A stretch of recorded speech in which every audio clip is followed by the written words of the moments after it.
variety of other ones, are all a direct result of the use of Roundup and other chemicals on the farms, because Roundup somehow has the ability to kill almost every beneficial bacteria out there. But it turns out the more virulent ones, the more disease-prone ones, don't really need all of these incredible minerals and chemicals to be alive. They're really just the lowest rung of the ladder, these viruses and E. coli and these other things that can kill people, salmonella. So what they're doing is we're creating the perfect environment for these other bacteria to grow. And it's analogous to the whole raw milk concept.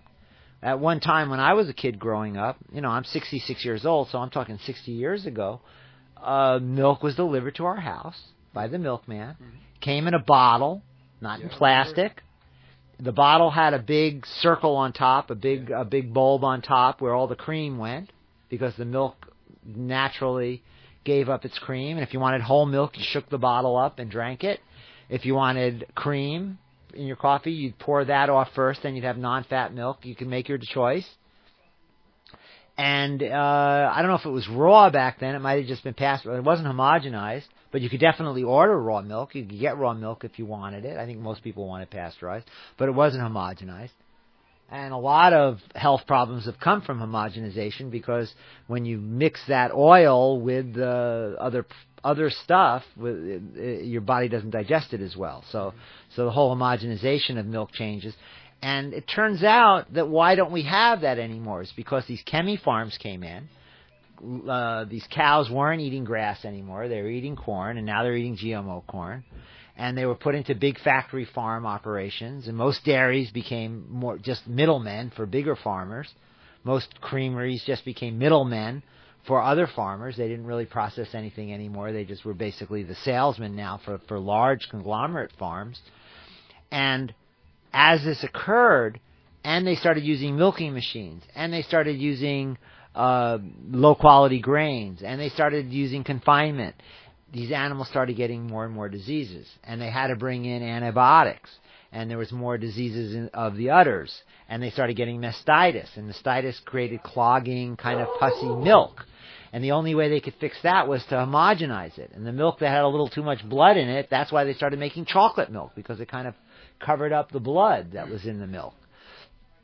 And they were starting to look bad, these characters, okay, because the raw milk guys still had the milk in the bottles with the cream at the top, and it was getting harder and harder for these chemi guys, these sci-fi cattle guys, these sci-fi professored dairies to operate. So they went to the government and said, look at all these diseases that we would have if we didn't use antibiotics. Look at all the diseases we would have if we didn't homogenize and pasteurize our milk. We have to make a law to make everybody do that.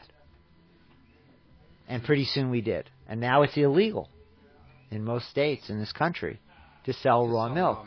Yeah, I remember they had the ATF in in California. Yeah, the SWAT teams going up to natural food stores and just barging Rawsome, in. I think they were called.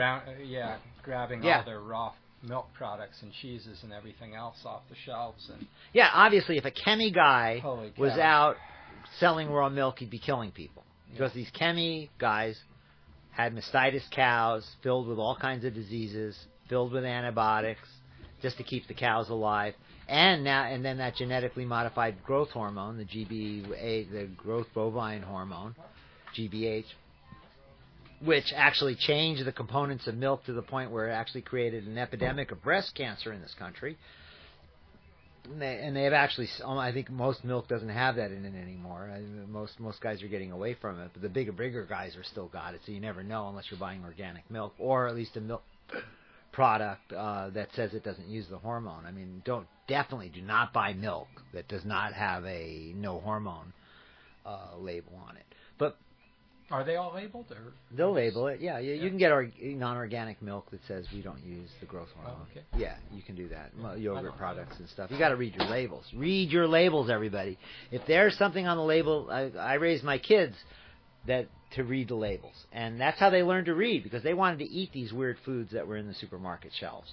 And they would go, we want to eat that, we want to eat that. And I'd go, okay, read it to me. Read me the label. And if they couldn't read the label, they couldn't eat it. So, and by the time they could read the label, they didn't want to eat it. Mm-hmm. Yeah, really. And it's really funny to watch a 6-year-old trying to pronounce some of these chemicals that are in food. Yeah. I mean, it's really actually very entertaining. You can't pronounce it, you can't eat it. Right, exactly. That's the rule. That's the rule. That was my rule for my kids. Yeah. They learned how to read really fast. But by the time they learned how to read, by the time they were 7 or 8, they didn't really like the taste of that stuff, because they, by that point, gotten their taste buds used to eating organically grown, locally grown food. Yeah. And the marshmallows tasted terrible, and candies didn't taste like raspberry candies. They didn't taste like it. That's the reality. And we'll get back to what I was talking about a couple weeks ago, was that as human beings, genetically, we've grown up with these foods over hundreds of thousands of years. These tastes, these colors, set off remembrances in our DNA, literally, as to what nutrition's there and to how to be healthy. We have a taste in our mouth, and we're looking for it because that taste is a chemical that's naturally in a food that actually gives us vitality, that actually helps our immune system, that helps protect us from solar radiation, that helps protect us from disease, that helps us be healthy, that helps our minds work. So they did a study, and this is really probably one of, there's 3 or 4 things that have really crystallized me as a human being. But I remember at 7 or 8 years old, I was really into reading, and I read about a study that was done in the early 50s, where they took a bunch of kids, and they put them in a room with just bowls of food.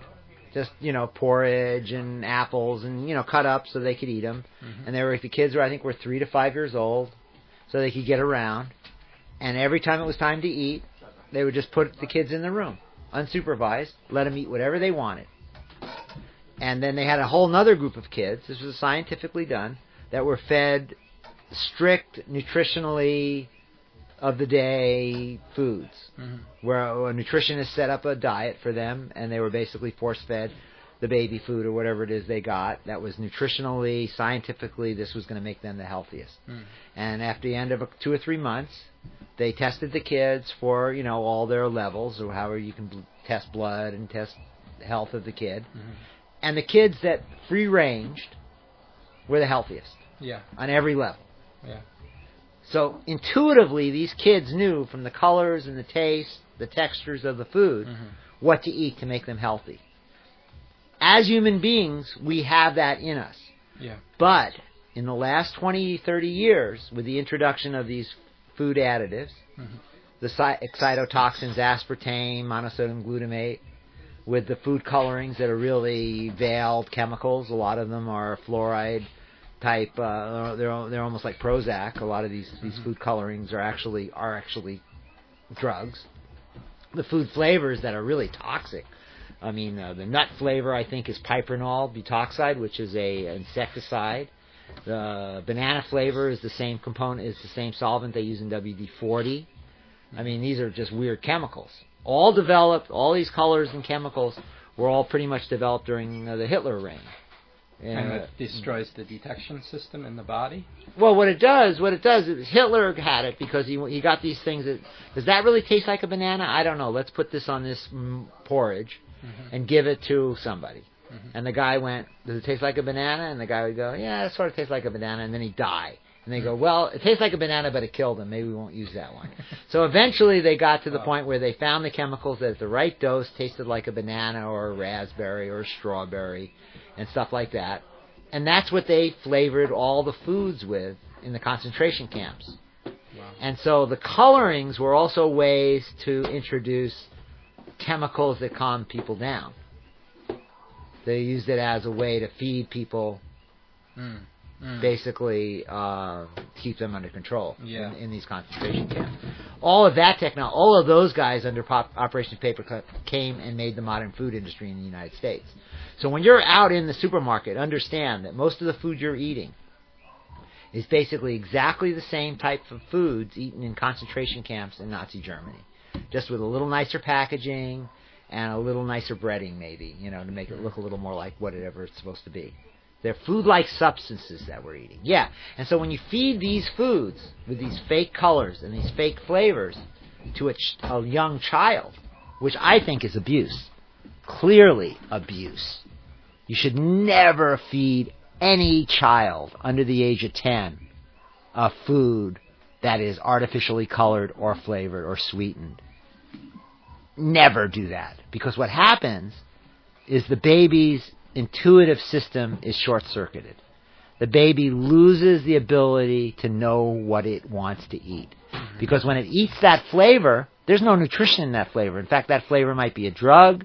That flavor might be a toxin and damaging the body. It doesn't enhance the immune system. It doesn't help them at all. They have no knowledge. There's no feedback loop that helps them become healthy eaters. There's no buttons that are pushed inside their brain to say they're even eating food. Yeah. So they want to eat and eat and eat and eat. And monosodium glutamate, aspartame, all increase appetite. And the studies are clear that aspartame makes you fatter, makes you want to eat more and more and more. Monosodium glutamate for sure is an cytotoxin that was actually first developed and only was allowed to be sold for geriatric food, for people that had no appetite because it stimulated the appetite so well. And eventually it made it into our food supply. So the reality is we have to be very vigilant right now. If you have